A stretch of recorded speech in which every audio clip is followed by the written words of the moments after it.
Причинила ущерб на сумму больше 20 миллионов рублей. В Вахитовском районном суде продолжается процесс в отношении Исхаковой Ирины. Как считает обвинение, женщина заключила договор с юридическими лицами на реализацию ювелирной продукции. Но, получив дорогостоящий товар, использовала его по своему усмотрению. Подробности дела в репортаже Нафисы Минязовой.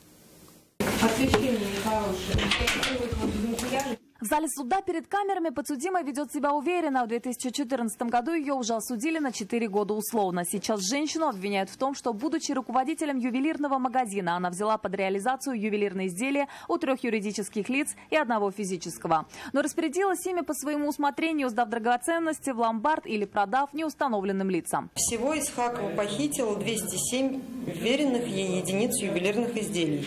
В результате преступных действий Исхаковой потерпевшим причинен материальный ущерб на общую сумму более 20 миллионов рублей, то есть в особо крупном размере. Потерпевшие московские фирмы, осуществляющие продажу ювелирных изделий, в зале суда их представитель. Ей дали 4 года условно.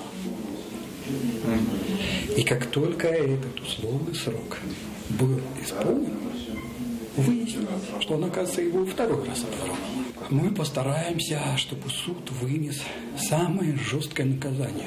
Это уже 4-е заседание по этому делу. Предыдущие откладывали за неявки свидетелей или по другим причинам. Избранная мера пресечения в виде заключения под стражу подошла к концу. Суд попросили продлить меру на 3 месяца, хотя сама подсудимая с этим не согласилась. Обвинение по статье присвоения или растрата она также не признает. Все спорные вопросы, которые возникают, должны быть рассмотрены в арбитражном суде города Москвы. Так что я еще раз повторяюсь, мое задержание я считаю незаконным и необоснованным. Суд вновь продлил меру пресечения. Подозреваемый оставил ее под стражей еще на 3 месяца. Заседание было отложено из-за очередной неявки свидетелей. Нафиса Минязова, Ленар Гинатуллин, Наиль Абдуллин. Вызов 112.